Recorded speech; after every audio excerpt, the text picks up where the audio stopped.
the front seats in the house. We got one coming for you. Coming back live to you 2023. We're bringing you nothing but the best. 9 on the Grind TV. From the front seat. Oh, we can't fight the feeling. Yo, we got today the man, the myth, the legend, music producer, bass player, stomp foot, funk extraordinaire. We got Jerry Wyzard is with us. So you know how we do in California. It's early, but get the funk up. New York, where you at? Jersey, you heard? Delaware, Pennsylvania, St. George, Long Island, Staten Island. Come on. 2023. Ohio. What's up, Lucy? What's up, Patty? What's up, Brenda? Woo! Feeling good today. What's up, my baby boo? Overachiever, you know I love you. Woo! Where was we at? Oh, yeah. North and South Carolina. Virginia. Georgia. Florida. New Orleans. Oklahoma. West Virginia. Minneapolis. Up in Detroit. Nevada, Utah, North and South Dakota, Puerto Rico, where you at? Jerry Say's in the house and we hide from the front seat. My producer, Mr. Markley, back there behind the glass, keeping it funky, keeping it fast. We can't fight the feeling in Hawaii, Tokyo, I'm Young Yo, Japan, Germany, China, Ukraine, we love you, Haiti, Africa, Dubai, we got you, Egypt, over there in Ireland, thank you, Elizabeth, DJ Coccolino in Italy, I love you, woo, Carmen in Australia, I love you, Wendy, I love you, we love all that funk around the world, Baltimore, DMV, Washington, D.C., Chocolate City, Funky Philadelphia, Brooks, I got you. Y'all tune in on the chat line. Keep it active. Jerry Say's with us. Everybody clap your hands like this. Come on. Come on. Oh, oh, oh. I hear you. I hear you. Where you at? Woo! Good God, I'm hyped today. First show of 2023. God is good, y'all. Bump from the front seat. 9 on the Grind TV.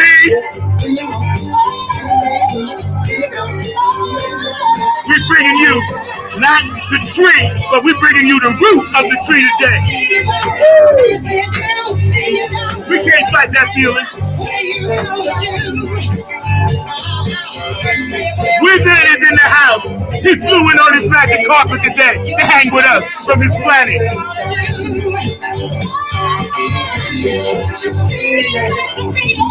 Feels so good. We love y'all out there. You know we about peace, love, and harmony. We're going to get this show started. I told y'all I was bringing y'all the goods in 2023. We're going to step it all the way up live, y'all.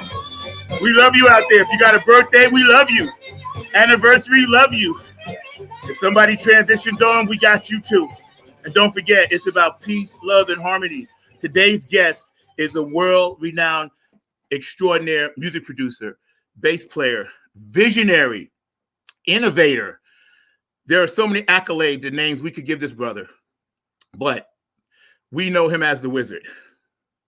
Without further ado, Funk from the front seat, on behalf of my producer, Mr. Mark Lee, 9 on the Grind TV, is proud, honored, and hyped to the max to bring you Jerry Wyzard Says in the house today. Woo! It's hot. Good God. Damn, Zach, you know how to wake a motherfucker up.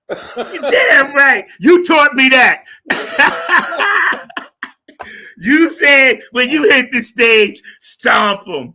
And I learned that from you, my brother. How you doing? I am good. You know, the weather's good out here. It's been raining in California for the last week.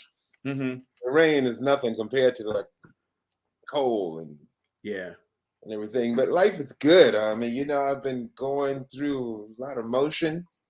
There's no complaints. I love that's life. beautiful, man. Yes. You know, I wanted to tell the audience, you and I periodically touch base, you know, and I've been knowing you for years, but, you know, when you were down here and y'all were performing and we opened up for you, I was telling people and I opened up for a lot of people played, you And know. what year was this? Wait, I'm saying that was the highlight of my thing, opening up for you. What year was this? Oh, what year? It was like 4 years ago at the Lincoln. Okay. Y'all did the Lincoln, and we put that band together. And I was talking to you, and my bass player got jealous because I told him I knew you from 1977 when I got kicked from backstage at the other Lincoln in New York. Now, why is he jealous? Because he wanted to talk to you about bass stuff, and I was talking to you about the Lincoln in New York where y'all stomped with Larry Graham. Oh, man. I wrote about that gig. Man, that gig. Playing with Larry Graham. Larry is my hero. When I was a kid, I watched Sly and the Family Stone. It was on a network TV show. This was in the late 60s. I mean, maybe this was 19. Yeah, no, it had to be the 60s because I was still in high school. Mm-hmm. And I saw Larry Graham playing. They had the camera under him, looking up at him, and his nostrils were flared because he was smelling the funk, and they was playing this groove. And I said, God, who is that? And that was my role model for how to groove. Yeah. You know, Larry rolled his sleeves up. He had his sleeves rolled up, and his nostrils was flared. And he was, I mean, you know, that brother is like, you know, he's the Hendrix to me from the bass world. Yeah. Funny you say that because I wore my Hendrix shirt for you today. Oh yeah, Jimmy. Yeah. So let's go back to the beginning. The question that a lot of people want to know, including myself, right? Yeah. Wyzard. What's that about, and where'd that come from? Whoa, that came from I'm from Miami. You know, I grew up in Miami. It's called the Magic City. Right. And when I first met Joyce, Glenn, and Mo, I just left high school. I was 17 years old, and we met in a very unorthodox way. But right around through the first 3 years of being together, we all started developing nicknames. And Glenn would always say, do some of that magic shit. And Doc was the first one to start calling me Wyzard. And, you know, just from riffing and making sounds. And plus, you know, I would always claim to be from the Magic City. So, yeah. That's deep because for all the years that I've known you, I never knew. And I told you when we talked, right? I was embarrassed. I was like, you know what? I only know him by Wyzard. I didn't even know your first name was Jerry. So that's a nickname, just like we got Mo. Yeah. And Wyzard. Joyce, her name changed all the time. But it always came back to Joyce. But everybody else's name stuck, you know? Yeah. Because I know they were calling the Baby G for a rap. Wasn't they calling Baby something? Yeah. Like Baby Jean, Shout, Sing. Yeah. She has some killer Electric Peanut. Yeah. You know, you've done so many projects recently. We're going to get into that. And again, we're hanging out graciously with, you know, Wyzard today, Mr. Jerry Say from Cali. He was nice enough to get up early for us. I really appreciate you. So you guys stay active on the chat line and go back and watch this show. It's going to be all over the place at least 3 or 4 times today. But when you first were developing, you were one of the core foundations of that sound. Right. Yeah. And tell me a little bit about yourself and BB about how you guys developed that pocket, that groove that they laid on top of. Well, Zach, it goes way back, dude. I mean, like, I'm writing a book right now, and the editor had me go all the way back to my birth. Right. So I actually went back. I actually Googled the birth year before I came into the world to see what was going on the planet before I came. And then I went through. But my life has always been about the groove. My mother and my father are musicians. I'm from a large family. Everybody plays an instrument. The first time I was able to walk, I remember walking down the hall. I would strum the guitar with my finger and gliss over the piano keys, and I would thump the bass. You know, that was just all I knew. These instruments were laying around, and you know, and that was, I thought every kid had that opportunity. Right. Now that I grew up, I say, no, that was a special household, dude. Yeah. So my older brother Frank was an amazing guitar player in Miami. And whenever he played, it was always groove first. My father, whenever he played, it was always groove. My mother, she was, gospel music. Mahalia Jackson, Rosetta Tharpe, but it Oh was God, yeah. always about the feel and that thing that the music make you do. So that was my gauge about how to play. First of all, they had to make me feel a certain way. And like I played, man, MF went through so many drummers before we got to BB. By the time we got to BB, I think we were around 12 or 13 drummers deep. Wow. Yeah. That's So I had to adapt to each one of these brothers that came into the band. We came to each other, but it was always something that was required. I put the work in to get that foundation because that was the foundation, that's the floor, the bass and the drums. And it was all about giving Joyce and Glenn and Mo and Michael or whoever was in the band something to work on. So yeah, that was all I wanted to do was make sure that that floor was there and it was solid. Yeah. So yeah, groove is the key to life. Yeah. When I heard you perform, and I heard how loud you were, and I had worked my way to the front. When I was 17, I was standing in front of people. I didn't really give a shit because I was like, oh, I'm going to see these motherfuckers. Because the word MF was freaking me out as a kid. I was like, are they allowed to say that? You know what I'm saying? I was like, I guess they are. But we wanted to call ourselves the motherfuckers. I could, yeah. But Joyce said, we're going to have a hard time trying to get our airplay with that name. Right. Because let me tell you, y'all were motherfuckers. You guys were so intensely, cleanly loud. I had never heard that before. And I was standing in the corner by you, looking, you popped your G string. And bruh, you played the whole set with the G string hanging off. I was like, this guy is a wizard. Never forget that, bruh. Well, Zach, as far as volume, in 1976, Mother's Finest played a Who tour. Mm-hmm. And it was with the original band with Pete Townsend, Keith Moon, Johnny Whistle, and Roger Daltrey. You talking about Mother's Finest was a quiet band compared to the volume. When I saw the Who, the first show they played, for the first note they hit, it was so loud, but it was so pure and it was so regal. And they were bold with it and stuff. And that's how we learned a level of working the distortion. Yeah. Playing with AC/DC, and I'm sure all of these brothers have hearing problems now. I know Townsend. I read an article about him. He can't hear shit. Yeah. And drummer from AC/DC. I remember sitting down at his kit, Phil Rudd. Yeah. Hit his bass drum. It was like a sonic boom, and then you hit the snare, and like a shotgun going through your head. And every night he's driving the band with that level of volume. And but we were young, and that was a joy. Yeah. I think and you guys were the first multicultural funk rock band in the history of the world. Now, that's what they say. Sly and the Family Stone influenced us greatly. Yeah, and Funkadelic, right? Not Funkadelic as much. We came out slightly right after Funkadelic. We were right on the coattail of Funkadelic. Okay, right. But Sly and the Family Stone, Hendrix, yes, and Sly and the Family Stone were the visible things for me growing up. It made me see that shit could work. And there was no. And plus, as a kid growing up in Miami, I played with multiracial bands all the time. A lot of Latinos, whites, blacks, and the people in South Florida, man, they all had a groove. Like, matter of fact, Jaco Pastorius. I met Jaco when I was 13 years old. He was 14. He was a year apart. And we used to go to the Fort Lauderdale scene and watch all the players. There was some amazing bass players in South Florida. We would go see John McIver, Napoleon. There was this one brother named Carlos Vega. He was a Cuban, but he used that muted sound that the guy from Tower of Power uses, Rocco. That really tight bass sound. But he was doing that like in 66, 67.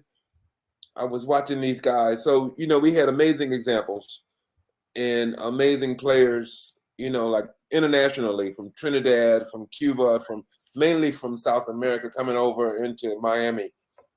So we were definitely multicultural as a society musically. Yeah. The music didn't have any problem with the racism and with coming together and being equal. But then when you got out into society, that was a whole other thing, of course. Yeah, yeah. The music role was always, if you got a groove and you can play, then let's do it. Yeah. You guys, obviously, I'm influenced by you, of course. Hi, Mian. Hi, Brenda. Thank y'all for tuning in. Stay active, yo. We got the Wyzard right here. Let me tell you. So, you know what I'm saying? Don't get no better than this to start off. But yeah, that picking up from that Woodstock, passed the torch from Hendrix to Slide to you guys to the live festival, peace, love, and harmony thing, sustained the music business, and gave my age level something to look up to. Like, you were my hero. Bootsy was my hero. Slide, you guys were our black heroes. And this is nothing against other races. We didn't have any. You had to have them. You got to have someone that looks like you. Yes. Jimmy was it for me. When I saw Hendrix, I said, yeah, this was coming around the Chitlin circuit. Yes. And you got this brother that was like extraterrestrial and transsexual and he's galactic. He's writing about like the star constellations and shit. And I'm saying, okay, I see. I mean, he just raised the ceiling completely. And then he set his shit on fire. Right, and then he burned his shit up. Yeah. Oh no, my boy, right? Man, I talked to Peter Townsend about that when we were on the Who tour. We talked to Peter Townsend about when Hendrix came to town, when he first came to England, and he was saying that, like, he said he wasn't tight with Clapton and Beck or even Jimmy Page as much until Jimi Hendrix came to town. And then all of a sudden, the guitar players all had this summit. They say, "What are we gonna do about this motherfucker?" Right. And then you talking about, we were talking about volume earlier. They say Jimmy was the loudest motherfucker. And like the thing about Hendrix is like I got this digital box set that I bought. It's the Hendrix box set. It has all of his presets. Mm-hmm. Like for his sounds, and it shows you the setting that he had. He was so unorthodox. He would use full bass and minimal treble, and he would like, the mid-range was like always in a place where you would never think. But then when you hear the sound, you say, damn, that's how you got that sound like on Access Bold's Love, or that's how you got that sound like on Crosstown Traffic. And like it was, he approached EQ with a different ear. But his volume, the volume was always cranked, but it wasn't just like, piercing. It was something that got your body, that vibrated you from your ankles and shit. Yeah. I know. I went to the Smithsonian this past summer, my first time there, to go see the Black History musical part. You're in there. I saw you. My boots. Those are my boots. I saw you, bro. The first thing I said when I came, I was like, where's that? You know what Norwood Fisher told me? He said, Wyzard, the reason why they got your boots in there is because you've been kicking ass for so many years. Dude, you got ass prints all around the world, bro. I know, because I got one right here from years ago. So mine is still there. Trust me when I tell you. Yeah, man, when I saw that, first of all, it was nice to go up there. Yes. And, see that. I had never seen it, Mothership, this and that. And I saw you in there. And I said to myself, this brother here is one of the greatest ever. You're on my Mount Rushmore, man, and I'm grateful to have you as my big brother, my friend, mentor, and all of that, man. Bass player extraordinaire Jerry Say Wyzard is with us today on Funk from the Front Seat, not on the Grind TV. We're going to get into some of your new music, but I do want to hear about you. Had a Prince story for me before we get into your book. I want to hear about that Prince story. Yeah, like when in the 80s, I played with Stevie Nicks. I did her Wild Heart tour. And for that record, Stevie co-wrote a song with Prince. Her single was called Stand Back, and it was a song she co-wrote with Prince. And Prince would come and hang out with her, And when I first saw Prince, it was really peculiar the way I met him at the supermarket. And I thought he was a Prince imposter until he smiled. And I said, damn, that's fucking Prince. And then he dashed off and jumped into a limousine and was gone. But we were touring around, and he would always look at me with a side eye. But when we played the show in Minneapolis, he walked up to me and he said, "Dude, I just realized that you're in Mother's Finest." And he said, "MF is one of my favorite bands." He said, "When I was in high school, I used to have you in my playlist and shit when I was doing my homework and shit." And I said, "Get out of here, dude." And we talked, and it was basically him talking. And he was telling me about Purple Rain. Purple Rain had just finished. He said, "I got a new movie coming out." And he said, "You're gonna love the music. You got to go see it." And he was a huge MF fan. And then when he left, his bodyguard chick came over to me, and he said, "Man," he said, "I've never seen Prince talk so much." I just thought it was amazing that he was into MF. Yo, everybody was, bro. It's like I had to order my albums from AudioFile because they didn't sell them in New York at first, Oh. And I ordered 3. I think Another Mother for You, but I know it was the original Mother's Finest, and then the live. I had to have it. I was not satisfied listening to Mother's Finest at the studio level, even though it was beautiful. But I needed to hear that ass kicking shit that y'all did. And my father used to come in, man, and be like, "Yo, you're shaking the house," because I ran it through my MPEG. Yo, you wrote one of Mother's Finest biggest hits, "Baby Love." Yeah. Tell me a little bit about that. That was about my girlfriend at the time, Connie Stepp. There is no other to compare to her. This woman she touched me in such a unique way. And she's from Florida. I used to always have to go back down there whenever I was off to see her. And those words came out as actual. I woke up early in the morning, one morning, and she was creeping on my mind, and I was burning for her touch. There is no other to compare to you. You got me blindly giving all I have to you. You give me feelings I can never find. These feelings ain't complete unless you're here all the time. And I heard that pong, pong, pong groove as I was singing it. And it came, but like the original chorus is different from what's recorded. And I want to do it one day because it was a riff that the guitar and the bass played together, like in the chorus. And Tom Werman, the producer, when we did it, he said, "Let's separate the chorus from the guitar and bass." So I went to the kick drum, and Mo went to the keyboard, and they did the rhythm, and that's the way you hear it. But the song is real, and it's about true love. Young, I was 24, 25, and this woman, I would have married her, but I was scared of marriage, and Yeah. I know. Like I said, man, you guys, the foundation, because of course it's about that foundation.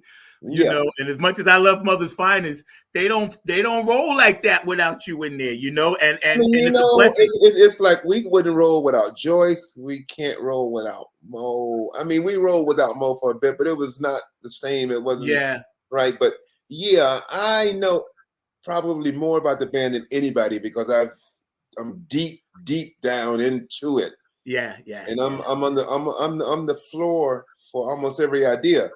Yes. So I know how everything's conceived. I know the rhythms and how shit's assigned to make it all come together. And it's a simple thing. Mother's Finest wasn't there were so many unique bands. I mean, music is just a wonderful thing. The chemistry and the philosophy and the identity, those things were definitely locked in with MF. And once you have that in a sound, you have your unique sound. I mean, everyone has a voice. Like just this past year, I worked with Kev Mo. I did the whole summer with Kev Mo. And it was such an experience. I went to another level working with Kev. Kev he know his voice so well, and he trusts his voice. And it's just a unique thing. It's not fantastic, but it's fantastic that he knows it. And people love him for it. We played around the world. And Kev's got people coming up asking for this song and that song. And I mean, his catalog is so amazing. I couldn't learn enough music with him because every night I got to learn a new song because people want to hear this and people want to hear that. Kev's probably got 12, 15 albums out. Wow. But playing with Kev and also with Kev Mo, I played the quietest I played since I left Miami. Mm-hmm. Kev doesn't like loud music. He likes for the melodic structure of in the groove of the song to do the work. A lot of times they play an acoustic and stuff. And that was a revelation to me, to where I'm saying, I want to get back to that in my writing, to where, you strip it down to the bones. It's not about the volume. It's about the idea, and it's about the performance, the timbre of the voice. And so that's a wonderful thing. I think when you mentioned some of your newer projects, right? Yeah. We're going to get your banner up and get how people can contact you and follow you. Mr. Lee, are you back to working on that banner for me, please, sir? He popped out. All right, he's gone. My producer pops in and out sometime. But we're gonna have you posted on my Facebook page and everything else, so we can actually follow you, and and people can kind of know. But in I think it was 2011, you were inducted. Mother's Finest, the group, was inducted into the Georgia Music Hall of Fame. Oh yeah, that was beautiful. Yes. Alongside of greats like James and Ray. I gotta tell you about that induction. Yeah, but go ahead. No. You tell me about the induction. That's why I brought it up. We good. Okay. Well, one of the coolest things is Samuel L. Jackson was backstage. Wow. He had to induct Leon Redbone into the cinematography section of the Georgia Music Hall of Fame. And Samuel L. Jackson saw us. He walked up and he said, "How come y'all ain't playing Give You All the Love no more?" And then I'm looking at him. I said, "How you know that song?" And he said, "Man," he said, "I used to watch y'all." He went to Morehouse. Right. Him and Spike Lee used to see us when they were going to Morehouse. They used to come to the Atlanta clubs, and they saw us play, like, even before we cut that first CBS record. Mm-hmm. But he was a fan, and I just thought that was amazing. That Sam was a fan. Yeah. But also that was inducted was Justin Bieber was there for a Vanguard Award, and what's her name? That beautiful black woman, Babyface produced. I know who you're talking about. Yeah, I know you're talking. I can't call her name, but I know you're talking about. Yeah, she was inducted, and the woman from a different world, the sister, the light skinned sister. Mm-hmm. Who man, I'm so bad with names, but like me too. Yeah, but it was star-studded backstage, and Alex Cooley, who was a promoter in the Southeast, he was responsible for every concert. He actually the last Hendrix concert in the Southeast was done by Alex Cooley, and Alex Cooley would bring in the Beatles, or he brought in the Stones, or just everybody came through Alex Cooley. Right, but when Alex Cooley heard we were being inducted, he came out of retirement to be the announcer, and he was kind of ill at that time, but he came from Florida, and he was the one that inducted MF into the Georgia Music Hall of Fame. And like you said, that's like Little Richard, that's like Ray Charles, that's like James Brown, Ray Price, the Allman Brothers. I mean, the list is staggering. Yeah. And it's I was very grateful. Yeah. Being there alongside these legendary MFs, Yeah. And you're one yourself, so rightfully so. And today we're hanging out with Jerry Say, known as the Wyzard, the anchor, the bottom beat, and all that good stuff for the funk rock group Mother's Finest that we all grew up listening to. And my producer, Mr. Mark Lee, back there. Right now, we're going to take a quick 5 seconds. Jerry, hang out with us. We want to shout out P-Funk Radio, and I'll do a couple of shout outs. On the other side, we're going to come back and we're going to talk about your book. We're going to talk about the videos we get ready to show and what you got popping for the future. Yo, told you, 2023. Y'all hang out for us. In the first P-Funk show we did together. Who's that? Oh, yeah, and the first. That's okay, and that too. We'll do that. We'll start with that first. Mr. Mark Lee, we ready back there, bro? Let's do that, bro. Hey, this is Keith Jackson with P-Funk Radio, inviting you to check out my brother Zach Robinson with Funk from the Front Seat. Saturdays, 12 noon on the East Coast and 9 a.m. on the West Coast. It all happens on 9 on the Grind TV and also on YouTube. Great guests, great conversation each and every Saturday. That's Funk from the Front Seat with Zach Robinson on 9 on the Grind TV and YouTube. Check him out.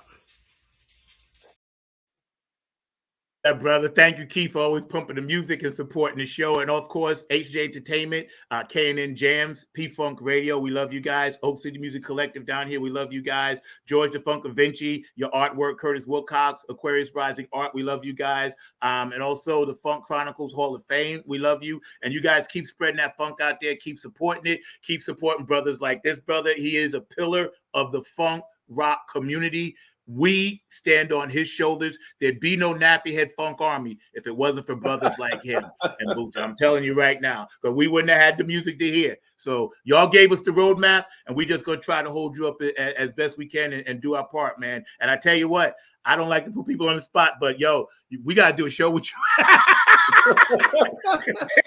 I always put it on the air so I can go back and say, I got you. we got to do a show together. We're going to do some stuff. We're hanging out. And you got a book. First we're going to talk about the first P-Funk show. Go ahead, bro. Oh, yeah. This was in 70. It had to be 76. Late 76. We were signed to the same management. P-Funk and MF were the only bands of color, Lieber and Krebs. Lieber and Krebs had like Aerosmith and AC/DC and they had Black Sabbath and Ted Nugent and like a rock, Blue Oyster Cult. And the only acts of color were P-Funk and Mother's Finest. Wow. And MF was touring the world, touring America, like with all of these rock acts. And then on the itinerary, the next gig, it said Parliament Funkadelic, P-Funk. And I said, damn. I said, okay, cool. And we played in North Carolina A&T. It was like complete black school. And like we had just the night before we played with Aerosmith in Detroit, and it was like all white faces. And then when we played at Carolina A&T, it was all smiling black faces. And like we kind of went into that gig thinking that we were gonna have to turn down and change up and shit. But when we played the first song, I mean, they loved it. It was like I said, okay. But I was really excited about meeting P-Funk. And like when we got there for soundcheck, they had finished and gone. But just before we went on, they showed up. And like, I figured they were there to check us out, because I would have done the same thing. And George Clinton walked in wearing a North Beach leather outfit that was to die for. North Beach leather was like the thing back in that time, and expensive, and the tailor was extreme, and I was saying, oh God, I was so jealous. I said, damn, this dude got. And then the whole band came in; they were looking so cool and everything. And so we went out and we played. We had a great set. We kicked ass, came back, did 2 fucking encores and shit. And then I said, okay, I want to see P-Funk. So I went in, I changed, and then I stepped out of my dressing room door. And then coming down the hall was George. He was wearing a pair of orange chicken feet, plastic chicken feet, and he had on a thong. And he put a sheet over his head. A hole was cut in the sheet for his head to stick through. And he was underneath with a thong, and on the front of the thong was a picture of the Roadrunner. Right. And that band was like, that was like Eddie Hazel was still in the band, and wow. And the bass singer, Ray Davis. Right, Ray Davis was there. Boogie was there. Jerome on drums. And I'm not even sure who was on keyboard. Maybe Gary and Bernie. No, this was before Bernie. Wow. So this was before Bernie. Wow. This was straight out of P-Funk. I mean, this is straight out of Funkadelic. This was straight out of Super Stupid. Okay. I mean, way back there. Yeah. They went on stage, and I was impressed with the Who. When I saw what P-Funk would do to an audience, George went on stage with that song, Call My Baby Pussy, Pussy, and everybody in the place was in jaw drop mode. And this groove was so hard, And then they went into an even harder groove, and Joyce would pull up his sheet, and he would show you his ass with his song, and he would turn around and show you the Road Runner. I mean, it was like an extraterrestrial circus. Yes. Those guys, that band, there was nothing. They got civil from that point on, because that was the point when they were just in shock mode. All they wanted to do was shock funk you, just like they have shock rock. They were shock funk, and they were definitely an element. They changed the world. But I've been seeing George Clinton at least every 2 or 3 years. We run into each other, and we never forget that first connection we had. They always respected MF, and of course we always respected P-Funk. But we did many tours. We did the Flashlight tour. We did the Mothership tour. We did the Chocolate City tour. And Bernie Worrell, God, that's my boy. I remember him when he first joined the band, and the guitar player Mike Hampton. Mike's my guy, yeah. Oh man, you can't touch that brother. He plays guitar like John Coltrane. He hears the guitar so uniquely. Yeah. But P-Funk, George Clinton, his super strength is surrounding himself with the baddest motherfuckers on the planet. Yeah.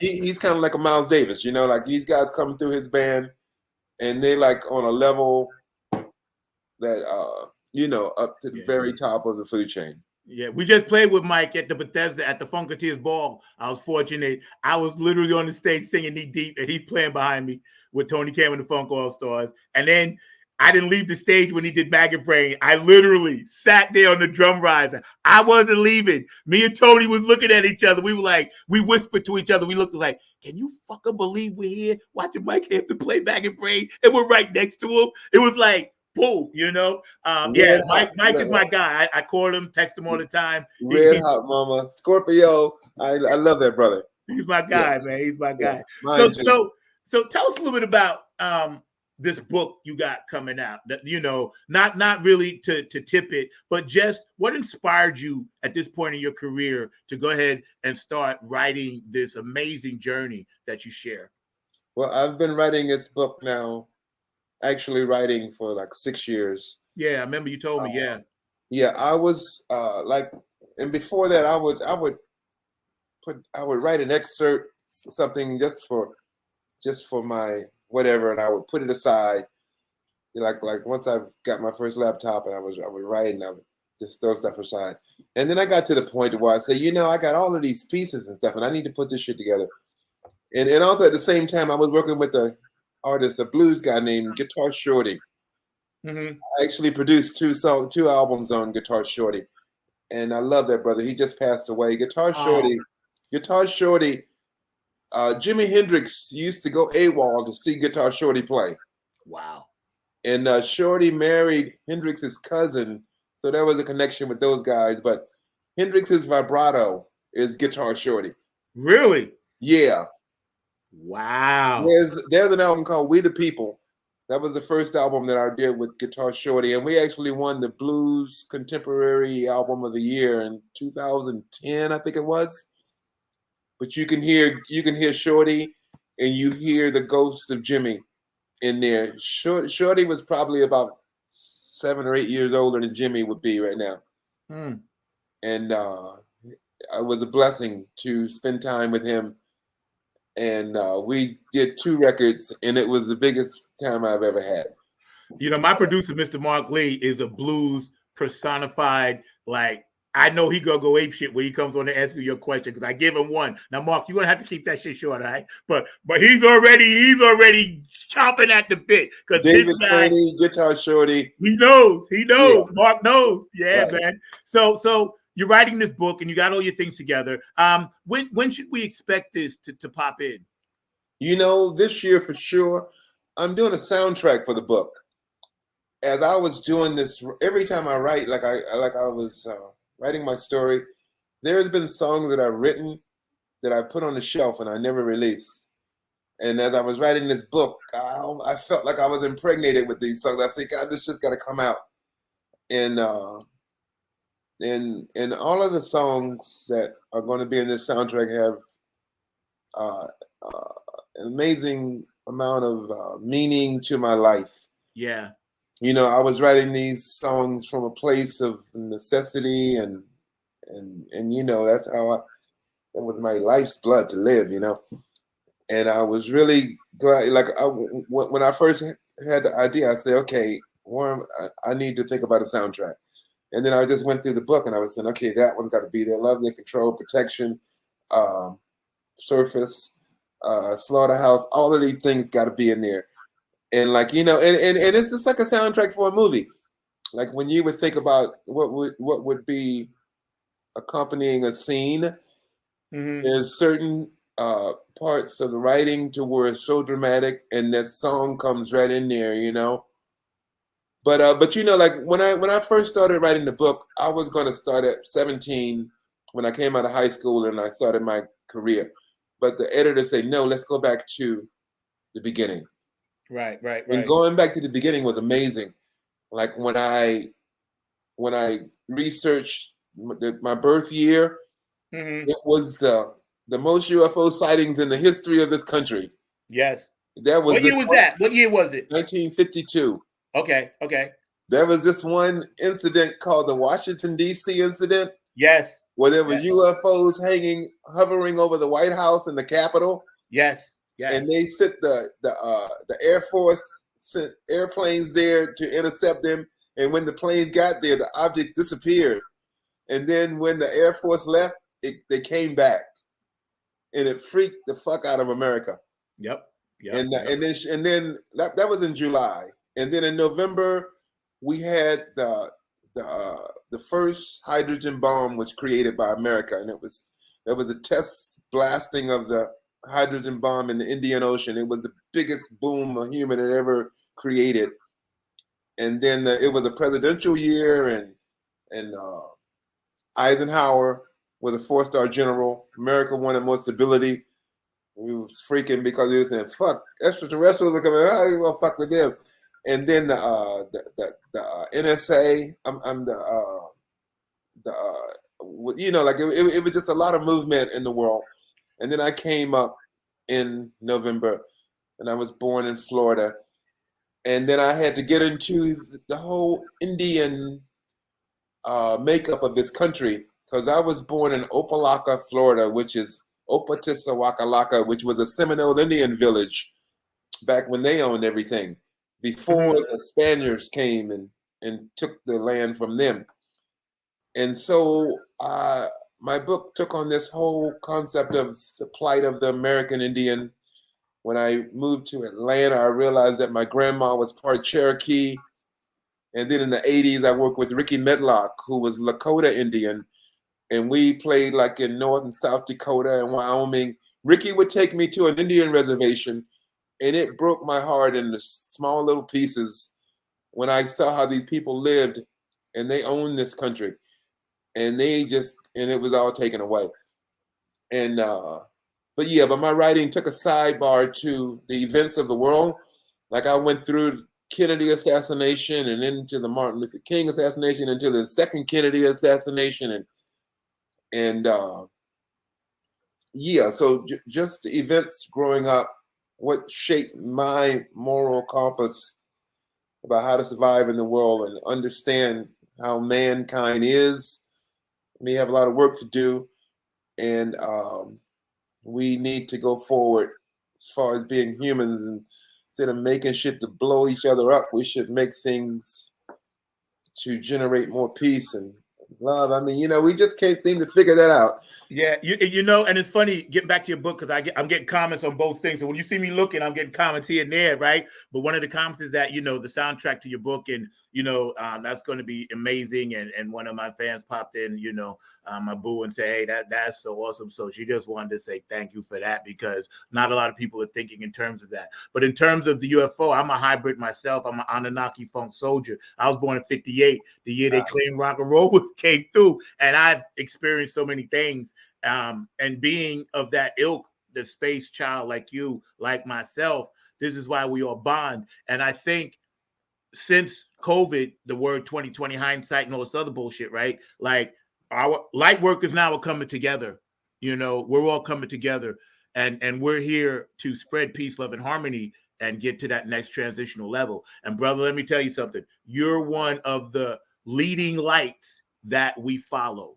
You, Bootsy, Patty, George, Carlin, you know, Mother's Finest, all the ones we stand on.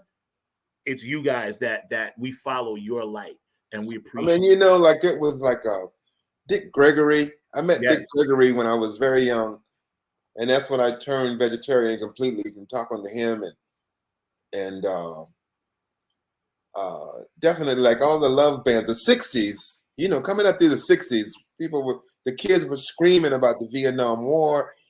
And all those songs that were written were about love and peace and coming together and seeing the real true value of human life instead of just going and killing somebody that you don't even know. Amen. How else could you do that? With your conscience was just too large to accept that.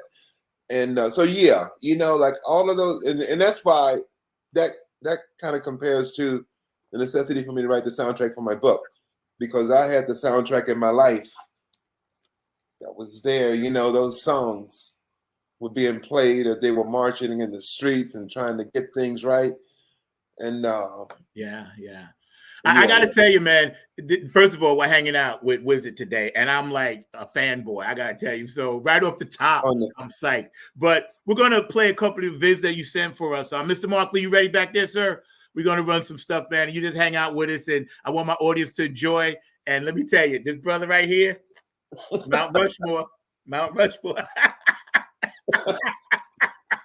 I know you're humble, but yo, I'm gonna give you your flowers. I graciously accept. You know, man, when it comes to there's so many. I know so many vicious bass players, and I don't even claim to. You know, one of my favorites is Michelle and the Giucello. You know her? Oh God, yes. Wait, Zach, I got to tell you this story. Yeah, go ahead. Okay, Joyce Kennedy had to do Women in Rock at Berkeley University. And Michelle was there, and Joyce was there, and Layla Hathaway, and a bunch of amazing sisters. But they had to play Truth to Set You Free. And Joyce told me that Michelle had a hard time playing the bass line. And right. I said she had a hard time playing my shit because I studied her. And she is like, she's a guru. Yeah, she is. Those bass lines that she come up with, I mean, God, and the voice, the phrasing, the concept of the writing. And yes, the consciousness, yes. If I wasn't your girlfriend, I was your girlfriend last night. When I heard that, I first thought that was P-Funk and Skeet playing bass on that. That's right. I was like, what? And then I saw her live. He's holding the bass and playing the keyboards. I said to myself, this too, Brutus? Well, you know, I also saw her with David Dyson. You know who David is? Yeah. David Dyson was playing bass with her. David Dyson is like a galactic player. Yeah. He's from another galaxy. Yeah. And like Michelle, for some reason, she wanted to have a bass player there so that she could be free to sing in front. But she had a bass with her. And David was playing, and I mean, he was killing this shit. And I said, damn, ain't no way anybody can play this shit any better. And then she would pick up the bass and play a song. And I said, damn. Yeah, she played much less, but it was way more effective. Yeah. She's from your galaxy. She's from your planet. She's from there. You know, that's her touch and her understanding. Yeah. And you know, see all of this great music that we have today. And Mark, we're going to get to the video, so just hang out. But all the great music we have today, it comes from you guys, and I'm so, I guess the word is honored and proud that I get to be a part of it and play it. But at the same time, I taught at the School of Rock for a while, and I told you the story on the phone. They wasn't going to fire me because I was one of the best teachers there, but I was teaching them about you, Jameis Jameson, Boogie, Skeet, Stanley Clark. You know, I was teaching them about the Cat and Zeppelin to play bass and foot keyboard. If you want to get the truth, you got to go there. Yeah. And my manager and owner would get pissed at me. And because, I ain't teaching the standard stuff. I would show them videos half my lesson. I said, look, go home and study this. Come back and then play that. You know what I mean? Because I wanted to perpetuate what you guys started. Believe me, we're not going to let that die off. You in good hands. My band, Tony Kim and the Funk All-Stars, Shirley Clinton, we got your back. Like I told Bootsy, we got your 6. It's not going anywhere because we got you. We got you, bro. We're going to pop up this video, Mr. Mark Lee, and then I'll get you on. Don't worry. Don't chew off the doorknob. Just hang out. I love you, Christy.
Damn. Dude, bro.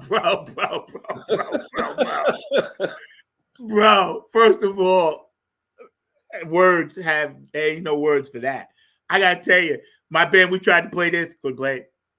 I gotta tell you something deep about that song. Little Richard came to our house in Atlanta.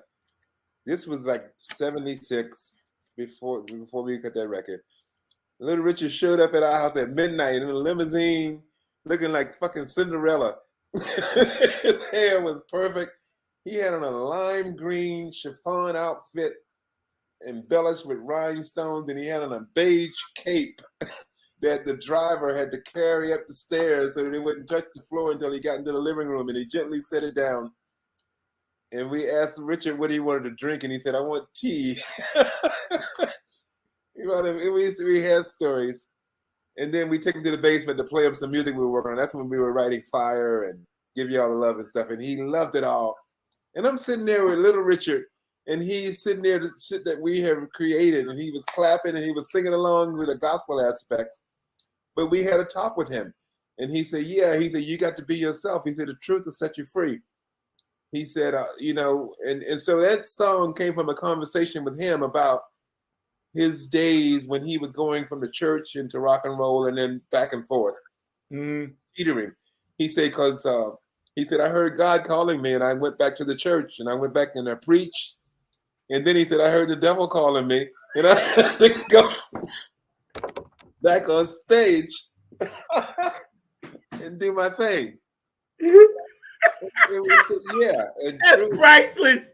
You heard God and the devil.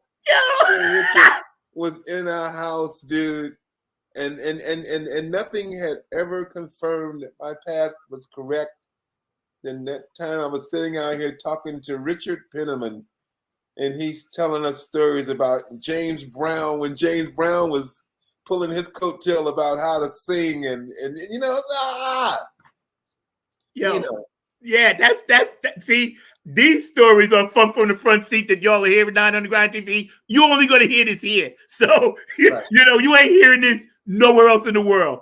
And we appreciate you guys tuning in. Stay active. We're going to run the show again at 6. We're going to run it at 12 for our people overseas that watch us. We appreciate you guys. Thank you for supporting the show. Please, please, please keep doing that, because we bring in the real. The truth will set you free. Mr. Mark Lee, we got another video, and then I'm going to bring you on, bro. We got one more for you? We got one more? Okay, just hang tough. Yes, just run that. And then Mark's going to come on because he's going to ask you about the gentleman you was talking about, Guitar Shorty.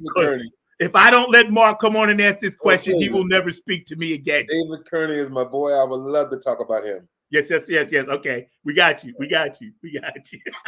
The Wizard, y'all. Come on. Now. Funk from the Front.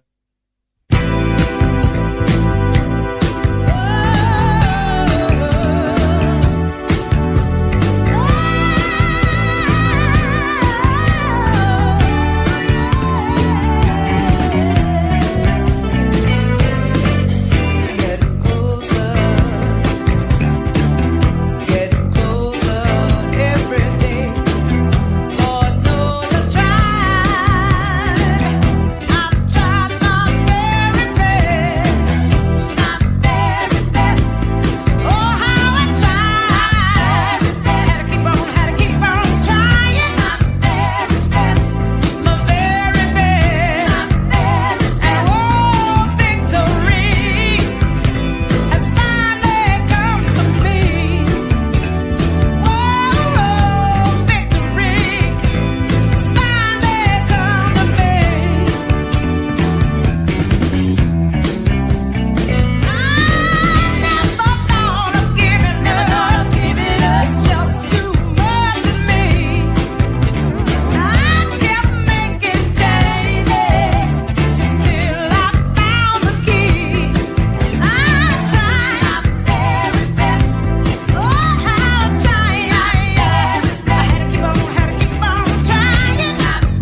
Bruh.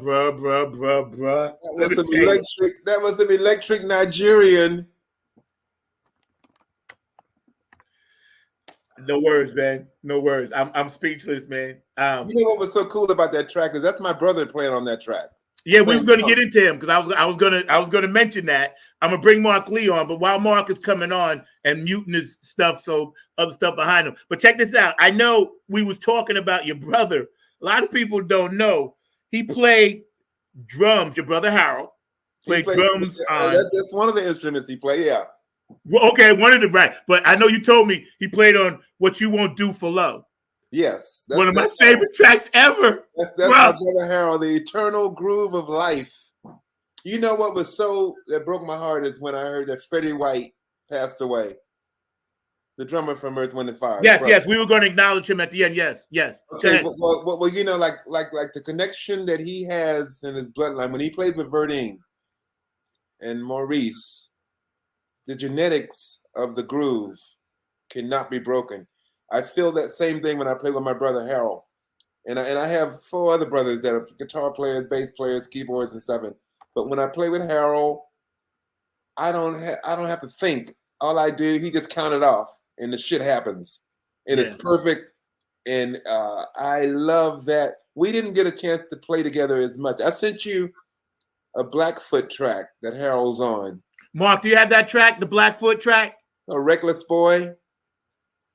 Okay, yeah, we're gonna run that. Yes. Okay, yeah. You get to hear Harold on another side. Okay, let's run that. Yeah, when you're ready, we'll run that. Yeah. But my brother Harold, man, he is so talented. He's my youngest brother.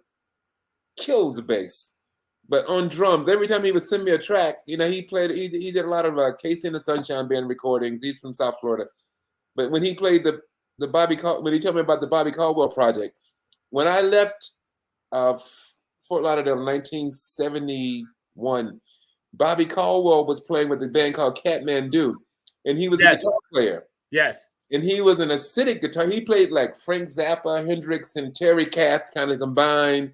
Bobby's hair was all the way down to his waist, so you never saw his face because he would just lean over and his hair was down. And he would just play this wicked electric guitar shit. So when Harold told me, he said, I just cut a record with Bobby Caldwell. I was looking for something shock, electric. And then it was, what you want to do for? And I said, hello. Homie made a 360. And I couldn't believe how smooth it was. Yeah. He didn't even play. I don't even think he played guitar in that session. He just played keyboards. Uh-huh. But the voice, because, you know, he never sang with Kathmandu. The keyboard player was a singer. Right. Norm's guitar is out in Los Angeles. That's the guitar player from Kathmandu. I mean, the keyboard player from Kathmandu. But yeah, but Harold, he made that track. He gave it life, you know. Wow. Mark, you ready to run that track for us, brother? Let's run that. Okay, yeah, brother. Boy, this was a whole nother adventure. And I'm loving it, man. Funk from the Front Seat, Not on the Grind TV 2023. We hit you hard right out the gate on January. Here we go.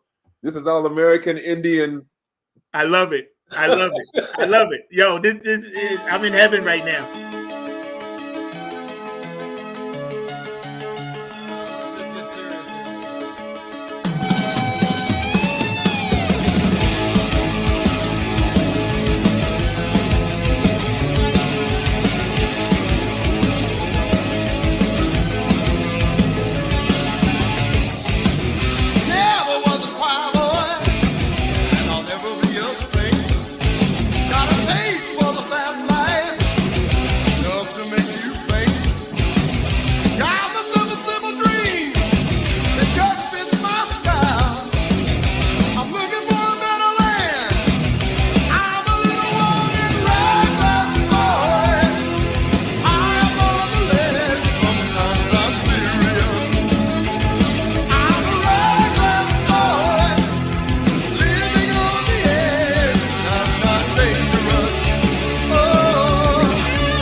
Let me tell you something, man. I'm sitting here. I'm about to lose my mind.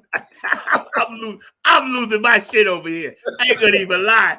First of all, I'm picturing myself, right? I'm texting with my audience. I'm looking at you. Right. Oh, and my boo gave me this beautiful present this morning, so I'm good. Mr. Mark Lee, my producer extraordinaire, works very hard back there. I got to bring you on. It's our first show of 2023. So thank you, brother. You've been my producer now for going on a little over 2 years. And for my audience out there, I want to thank you guys sincerely for supporting this show. We never thought it would go this long. Now we into almost our third year in May. Mr. Mark Lee, come on, pop on, man, and talk right. to this brother here. All right. All I got to say is you were dropping so much blues knowledge, and I was sitting there going like, "Oh, Zach got to get me on here because you're talking about Guitar Shorty, you talking about Kev Mo, you talking about all these legends of the blues." And I'm sitting there going like, Zach could tell you just like he loves the funk, I love the blues, but I love all kinds of music. So Zach knew that I was going to be coming on. As soon as you dropped all them names, I was going like, this man's probably played with Buddy Guy and BB King and all those other folks as well. But I got mad respect for Kev Mo and for Guitar Shorty and a number of those other names that you dropped, even Bobby Caldwell and a number of others. So you were dropping some serious knowledge, and I know that we've had the pleasure of having some of those artists play at the Hayti Heritage Center, which is actually where I'm working at right now, as well as the Bull Durham Blues Festival, which until recently, because of the whole pandemic and everything, has been out of pocket, but we're hoping it'll come back in 2023 or very soon, because it used to be a big time event outside and all in those lines. But definitely just glad to be here among such a true legend of music. And I just got to say music in general and all in that space. So one of the questions I've got to ask you, Wyzard, because it's something that I brought up several times on the show as just in general, is if you could talk a little bit about the lineage and the importance of blues music, both to funk as well as to jazz and just music in general. So I'd love to hear your thoughts around the importance of the blues lineage. It's a huge link in the chain. You know, it started like American music started, you know, like from slavery in the fields when they were at the end of the day, when you just needed some relief from getting your ass kicked and having to just work. You ain't getting paid and shit. The only joy that you got was to be able to play a groove and to clap and to something. And it started with that. And somebody got an instrument and started playing, and, you know, Lead Belly and all of that stuff that was back in the 30s when somebody found a microphone and they started recording. It started with just this unintelligible, you know, these lyrics, you know, Ebonics is what they used to say it was, because when the Africans came over here, they took their language away and they made you start speaking a different language. And then you couldn't really get a grip on it because you couldn't read about how it was properly done. So you made up your own meaning. And then those were the song lyrics of these first songs that we were hearing. And then it turned into gospel music because, like, you know, that was always a thing. Like, you know, you needed to talk to God. People needed to talk to God. And that was like the whole Christian thing. And then Wade in the Water, which turned into a slave map. He was telling you how to get to the Mason-Dixon line. I mean, it was so amazing. And I mean, people of color, so resourceful. I mean, you could beat them down, always find a way to stand up. Always find a way to go forward. I applaud, and not because I'm black, but just because of the species. I mean, the shit that these people went through. When I went to the Smithsonian African American Museum, not just the music, but when you go down to the bottom floor at the beginning of the slave trade, and you take those steps all the way up to 2016, and you see the progress. And it was the way with music. First, it was started with like just a rhythm, so people could just move their bodies and stuff. And then it got into talking to God with gospel. And then it got a little devilish and turned into the blues, relationships and stuff. And then that got a little bit more intelligent. Like when Lead Belly was singing, you know, he was more intelligent with his lyrics, and his storytelling came into play. And then that turned into, you know, the John Lee Hooker. It was my favorite, John Lee Hooker. I've seen him live so many times. There's nothing like John Lee Hooker. And Zach, Michelle in the cello has got to be a descendant of John Lee Hooker. Yes. She has the same spirit when she performs about time stands still. Yes. And you are so in the moment. Yes. But anyway, that was the whole blues frontier. And then that turned into you know what was really amazing to me is how early jazz, like the Kind of Blue album by Miles Davis was cut in 1959. I thought that was like in the late 60s, but that was like in the 50s. And all of a sudden these brothers came all the way from no intelligence and blues and kind of rhythm and blues, and then jazz was created. But even before that, it was like Hot Joplin and what was that type of music like that? Ragtime. And that was like classical music, like the chordals they were using, the chord selection they were using and stuff. And so yeah, blues led into jazz, and jazz led into rock, because rhythm and blues and jazz was pretty much side by side. And then rock came into being. And then from rock, you know, you got your, and then funk came from hard rhythm and blues. And yeah, you know, it all just moves forward. But blues is the foundation. Yeah. No doubt about that. Hey, Zach, just really quickly, do you think that we can ever get a Chitlin circuit back again, Wyzard? Because I know that was something that was very important to our success and things of that nature, was that whole notion of a Chitlin circuit where small clubs and small venues would be the places that our music got going. And that was even in the funk realm and in the blues realm. But I was just wondering, do you think that we can ever get that Chitlin circuit back in the 21st century? Well, the Chitlin circuit, the Chitlin circuit was developed out of necessity. It was a place for Black performers to perform without having to deal with Jim Crow and getting lynched and shit, you know? That was the place you could go and play, like up the Eastern Seaboard and in the Midwest. And everybody, like Chuck Berry, Ray Charles, Hendrix, Little Richard, everybody did the Chitlin circuit because those were the only gigs Black performers could perform. And like, so it was a necessity. I don't know if it'll ever come back. The necessity's got to be there for, you know, and hopefully humans aren't going to go backwards as far as the way we are, where we treat each other, where that's even going to be necessity. But I think the sense of pride that was taken from playing in the Chitlin circuit, because these brothers were pissed because you had these white clubs that were like amazing, but they weren't allowed in there. So they just made their amazing music in the juke joint that was down the street, and come to find out that everybody wanted to come there because that was where the action was. It was you know, it was the most spirited music being created. Yep.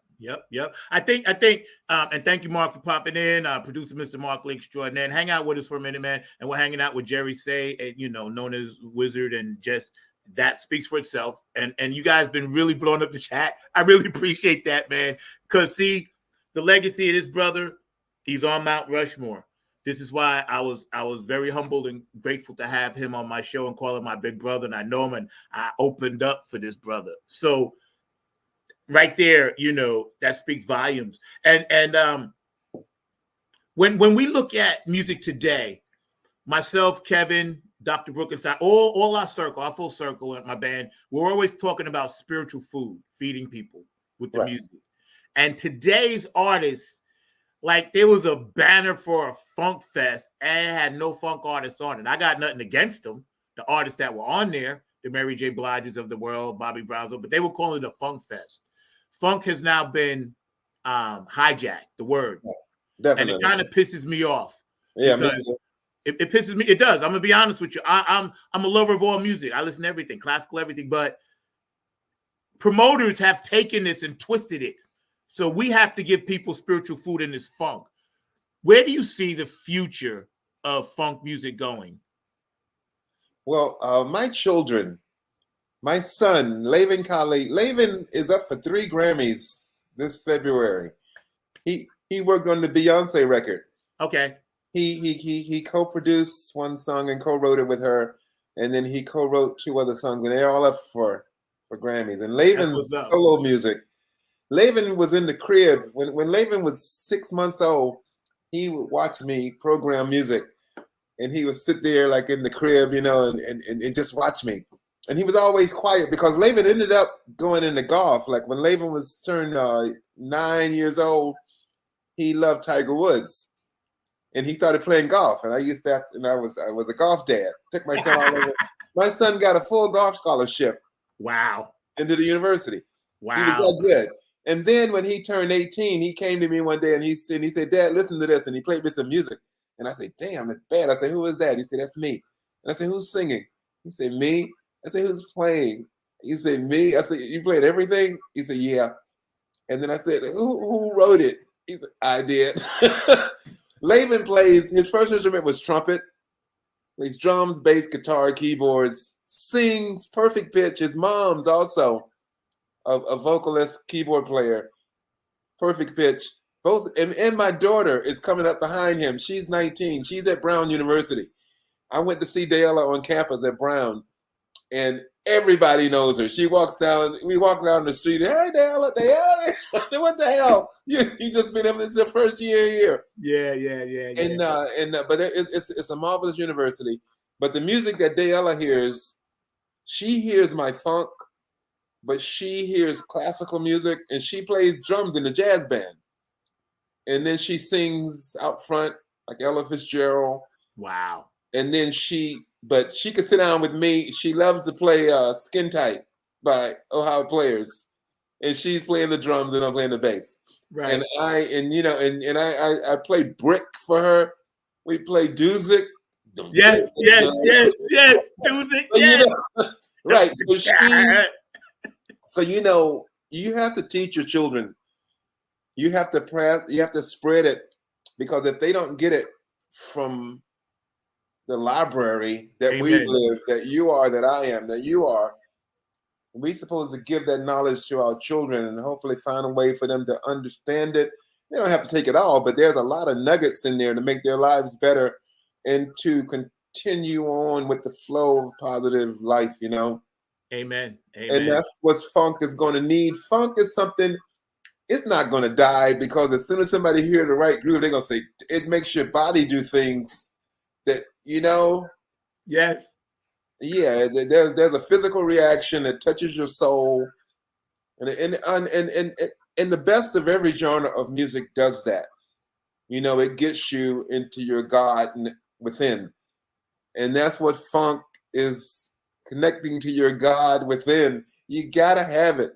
Man, some of those P-Funk shows that we did back in the 70s, it has never, I mean, you know, the whole spirit of a funk, man, and seeing an arena full of people, you know, and especially when you brought up the Chitlin Circuit, Mark, I describe in my book, I said, Parliament Funkadelic was a perfect expression of post-Chitlin Circuit freedom, because they were able to be the funk and nothing but the funk. That was a time when you couldn't do that in this country. But the road that was paved by Chuck Berry, Little Richard, there was this one guitar player, I forget his name, he used to play behind his neck. I mean, God, it's just my, but anyway, like, you know, the road that they paved gives us the freedom to live and to continue going forward, and that's what it's all about. I mean, it is. I know I got 2 daughters. Kayla, shout out. She's at App State, so I love you. She's a freshman. My other daughter's a freshman in high school, and they know. Like, I took them all the way back to Screaming Jay Hawkins, Howlin' Wolf, and I made them watch them docs, bro. Wait. Howlin' Wolf. I played with Hubert Sumlin. Like up in Woodstock, New York, like Levon Helms, the drummer from the band. He has this barn, and he had this thing called the Midnight Ramble. And every weekend he would have all these great artists. Man, I was on a show with the keyboard player from Steely Dan, Donald Fagen, and Zach Offer was on drum. I mean, it was a star-studded band. But Hubert Sumlin came out. He had an oxygen tank because he was having respiratory problems, and he Yes. had the tube, and he had the thing connected to the tank. He pulled it out into the stage. He sit it there and sit on a stool, and they gave him his guitar, and they gave him a pick, and he slapped it away. And they counted the song off. And this brother had to be like, you know, he because he passed away like about a year later. But I could not believe the spirit in him. As soon as he started playing, it was right in tune with the universe and God. Yeah. I mean, you know, Yeah. and like he was at Howlin' Wolf guy. He was telling us a story. He said when he first auditioned for Howlin' Wolf, he had a pick, and then Howlin' Wolf say, "Go and learn how to play with your hand, then come back." Right. And he came back, but that's Hubert Sumlin playing on Wayne Doodle, I mean, all of those, those Howlin' Wolf songs is Hubert Sumlin. Yeah. Mark, And can we get a banner up while we still chatting? But you know what, Wizard, like when PBS is such an underrated part of our educational system, right? Because they showed PBS. Oh, yeah, right. Yeah, PBS. And they when they showed the doc of Mahalia Jackson, Right. I was recorded on my VCR. I still got those tapes. Howlin' Wolf. I recorded every doc I could because I was like, you know, America, they're trying to teach stuff out of the kids. And people like yourself are trying to believe this whole thing what they call it. They accuse you of being weird because you're awake. Yes. What the hell is wrong with that? Yes. You want to be awake and aware of everything that's going on. You don't want to be asleep and just not moving forward. That's right. You know, and the world now is a much better place with what you guys did, and we're continuing. Like you said, funk ain't never going to die, but I keep pushing it hard because this is just who I am, you know, and I don't know no other way. And having guys like you in my life and your inspiration, you know, you inspire so many people just today being on the show, man. And this is going to be part one because we always do a 3-part series. So this is just part one. You'll come back when you have time. I know you get ready to go on tour and everything else. You got to wait until I finish this book and then I want to talk again. Yeah. We'll come back. But listen, every week we do a hero of the week. You know, it could be anybody, random, male, female, lady, black, white, whatever. But this week we honor you, Jerry Wizard Say. You're our Funk from the Front Seat hero of the week, and we appreciate everything you've ever done, everything you're about, your music, your family, the way you spread peace, love, and harmony, your vibe, everything about you, bro, is golden, and it's golden. And we got about 3 minutes left. We always give our guests the last word. We're going to give you the full screen. Mr. Markley, you have anything else for this brother before we jet up? Hold on 1 second. I was trying to get the banner up. No, you're good. You're good. You're working it. It's good. Don't worry. You're working it. Now, I was definitely working that banner, trying to get that banner up and running for Mother's Finest and all in that space. But definitely, it's been an honor hearing the Wizard speak and all of that. And he was dropping some knowledge, and I agree with what he was saying about the education system, both you and Zach bringing that up, because I've been trying to figure out why we're complaining about people being woke, because we all want to be awake and everything during the course of the day. So that makes absolutely no sense to me whatsoever that they are making woke a bad thing in that sense and everything. So I guess one of the quick questions I've got to ask you is, I know Zach's very big on education and music education. Do you think that we're doing enough in our space around music education, and what can we do to make it better? And we got one more song till we go run, so don't go nowhere. You know, that's a loaded question, Mark. We have to do the best we can. Be creative like what you guys are doing right now. You can reach people, you know, groups of people, and make sure you give them vital information. I mean, you know, things that'll pull them in because, you know, times change, and I love to go with the times.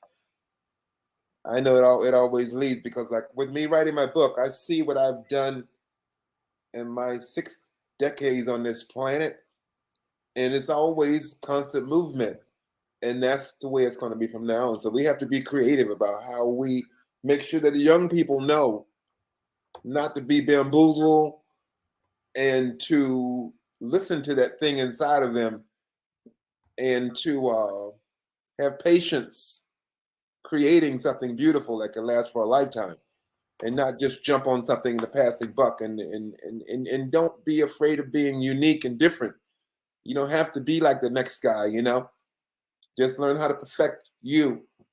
And confidence and courage and all of that kind of stuff is what need to be instilled, especially in Black kids, because we've been beat down for so long. You just want to have a fair shot being able to present this God-given talent that's within. Amen. Mark, we got one more video to run. We ain't going to go just yet. Wizard, you can hang out like 5 more minutes? You got 5 more minutes for us? Yeah, I'm cool. Okay, we're going to run, then we're going to let you go. I know it's Cali time. You were gracious enough to get up early, and believe me, bro, I got up early, went to sleep late, but it's all good. It's all good, man. You changed the world today, once again. And so I thank you. Mark, run that video for us, man, and we're going to hang out, and then we're going to give Mr. Say the last word on the big screen. Then we're going to crank up the car, get in the front seat, and get the funk out. Yo, bro, believe it or not, I started this in my car, a 5-minute thing during COVID. And then people hit me up. I called my producer, Kevin, in Philly. I said, Kev, I got an idea for a show. And he said, yeah, man, let's work it. And I told him the title. He said, yeah, man. He said, that's going to work. He said, you got something there. From the front seat. I'm glad I'm up here. Yo, right. Mark, go ahead and hit that, bro.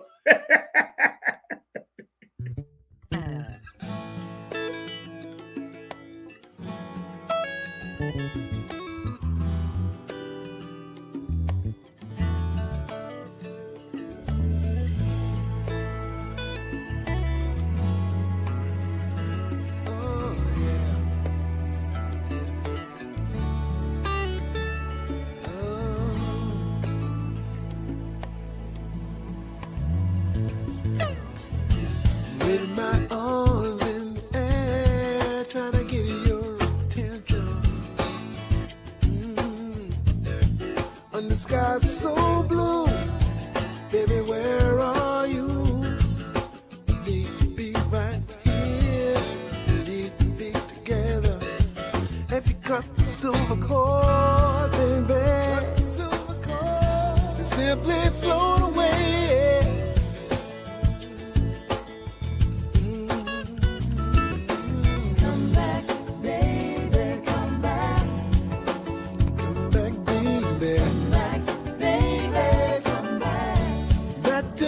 To my soul, come back, baby, come back.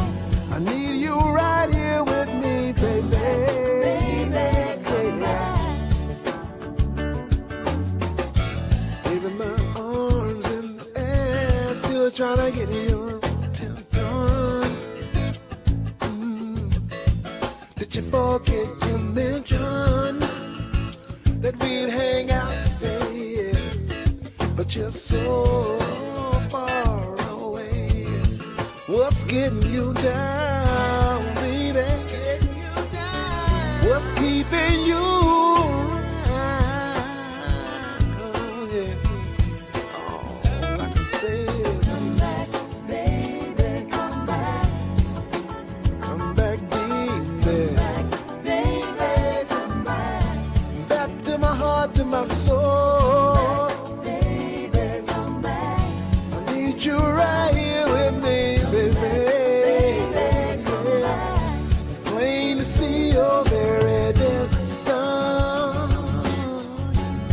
about 1,000,000 miles away. I can hear it in the silence of the words you never say. Come on, baby.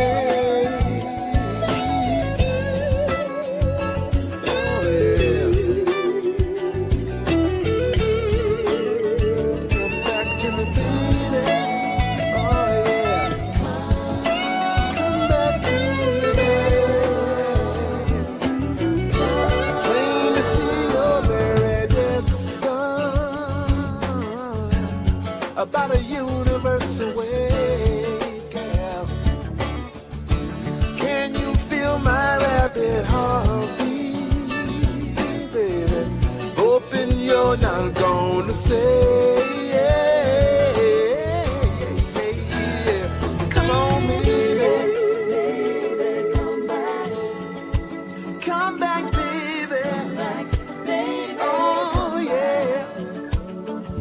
I don't know what I've done wrong, baby. Please let me know. Whatever I can do to make you come on, baby. Come on, baby. Come on, baby. Now come on, baby. Come on, baby.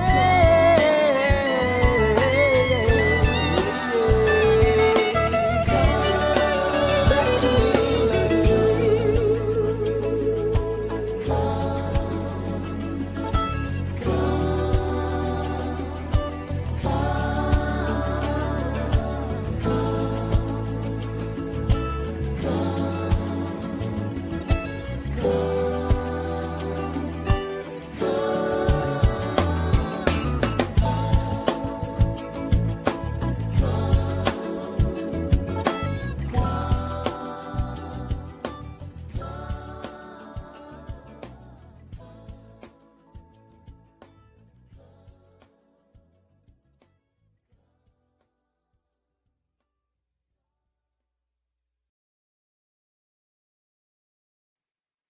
I can't hear you. Absolutely amazingly beautiful. Absolutely. Yeah, Absolutely. that's all me singing everything, and that song has meaning. That was relationship issues, and yeah, you know, music. I love writing a song when there's a meaning to it, and I've written, you know, like one thing about Mother's Finest I want to say is I was blessed to work with a male and a female singer. Joyce Kennedy is like the baddest bitch ever born. She sings, I mean, her voice is amazing. And then Glenn Murdoch, he's a character singer. He's like, you know, he's about society and cultural differences and everything. So it was so much fun growing up, being able to write a song and give it to Joyce and to give it to Glenn. And then as years went by, my son asked me one day, he said, "Dad, did you ever sing Leave with Mother's Finest?" And I said, no. I, you know, because I had two killer singers. And then I did that solo record the song we just heard. And then Laven heard a whole album of me singing so he could hear my voice. And he said, cool. He said, you need to do more of that. I said, okay. And, but yeah. Yeah. You know what, man? It's like magical and wizardry and your spirit from the universe and the tribe that you are part of, that I'm blessed to be a part of. It doesn't get any better than this. And I got to tell you, man, you're my hero forever and ever and ever, man. Because you're right here from my heart, my brother. let me tell you, it's just after I'll call you in a couple of weeks and we'll chat about some other stuff. Wait a minute, what's that on that hat? Huh? That hat, the logo on your hat. Oh, this is from Afterglow 92416. And it's actually a tribute to Boogie Munson. It's Benevolent Funk, which is Donna Sneed, and Donna, you know, Donna Boogie's widow, and Otis Hawk down in Atlanta, Georgia. They market Boogie's products, and it's a foundation to help keep funk alive. But the foundation is in the name of the late great Boogie Monsoon, one of Harlem Funkadelic's, you know, bass players that laid down a lot of shit. So when I have them on the show, I always ask people to send me swag, right? And they sent me this hat. Yo, when Donna sent me a hat and 2 shirts, bro, I freaked the funk out. I was like, Boogie.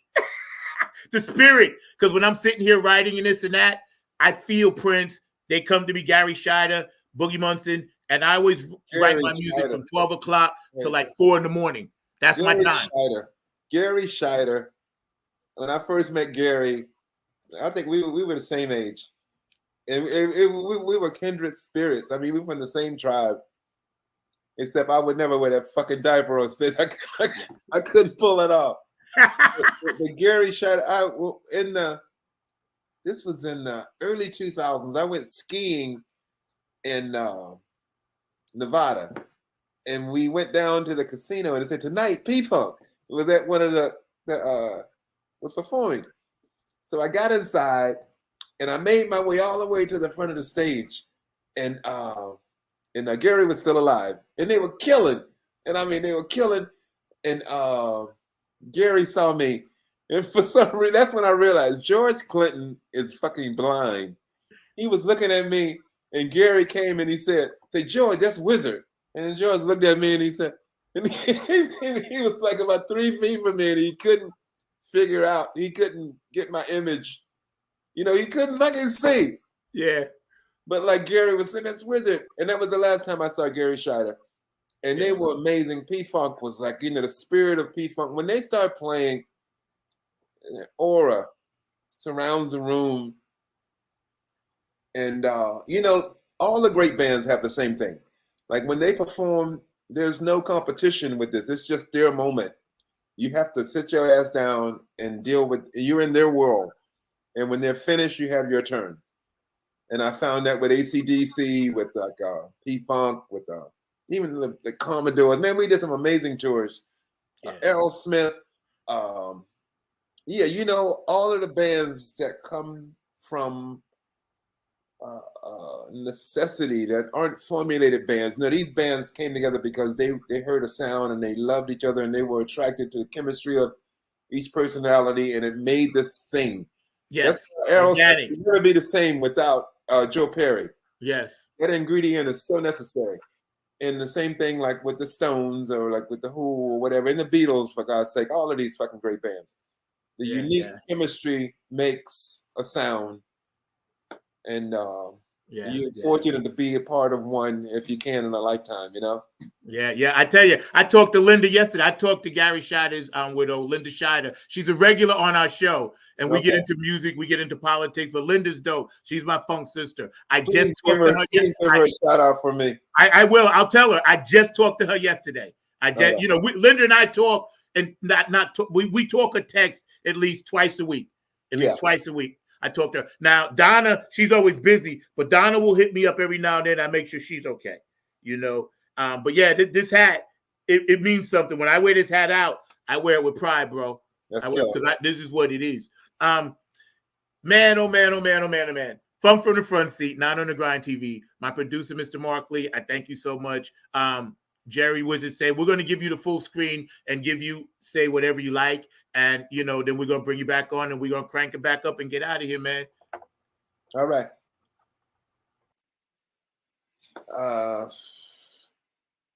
What would I have to say about it? Just make sure that 2023 is going forward. We need better music, like what Mark was asking about what's happening with funk.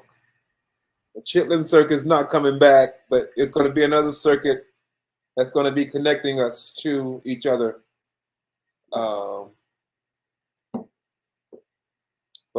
Yeah, I have a lot of music inside of me that I'm still creating. I'm being freed up after this pandemic, which was an amazing event in our lives. Yes, love. That's it, Zach. I think we've said it all. Bro, I think we said it all. I think we've done it all. We're going to crank up the car. We're going to get out of here on this one because I know this there who I love dearly. And when you mentioned it, that was the first thing I thought about. So, God. Funk from the Front Seat. We out.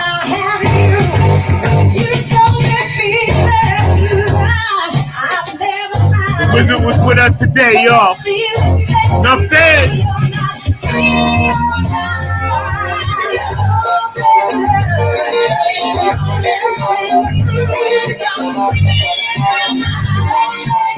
California, wake up.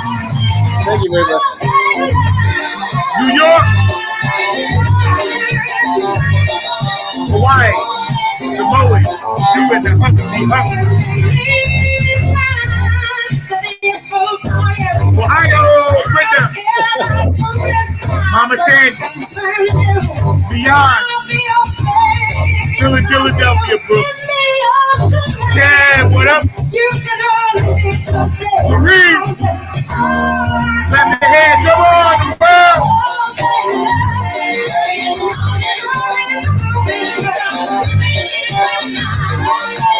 I love you, Christy. My boo.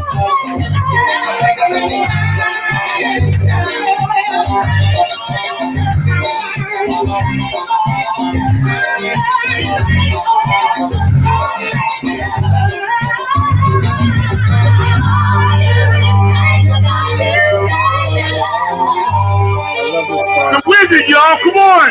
Thank you very much.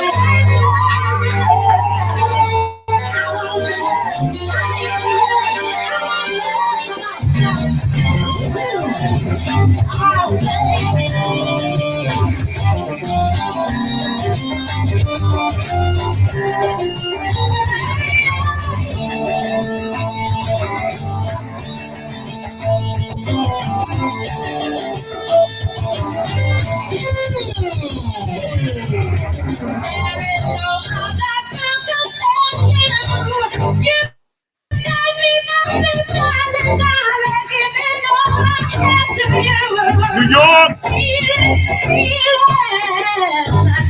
around the world.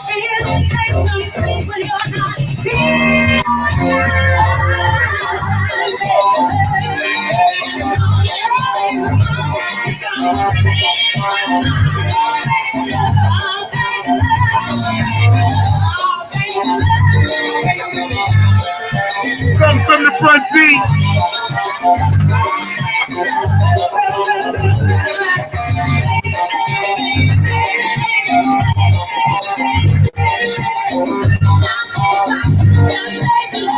Woo! Hang on, y'all.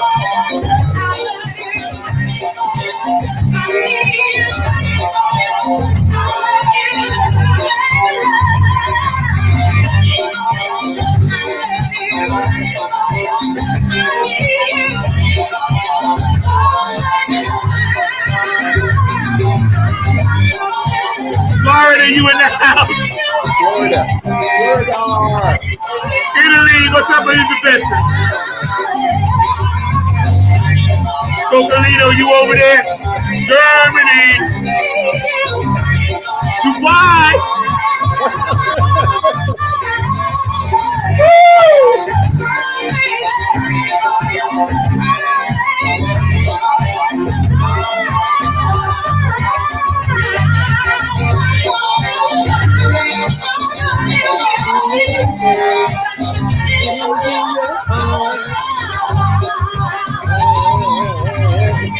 Come from the front seat, 9 on the grind TV, every Saturday, 12 o'clock, 9 a.m. West Coast time, y'all. Oh my God. Man, it's all about the funk, bro. You brought it hard. The show is fire. We get ready to get out of here. I love you with all my heart. I'll be in touch in a couple of weeks, bro. Thank you from the bottom of our heart here, Funk from the Front Seat. All the fans watching, all the people around the world that will watch this later tonight. Man, we love you. You're an institution. You're a hero to us. We honor you. We respect you. We praise what you've done and what you're going to do. We follow in your light. Please keep lighting the way so we can follow Mount Rushmore. Jerry Say, Wizard Extraordinaire. We out, y'all. Mark, take us home. Peace.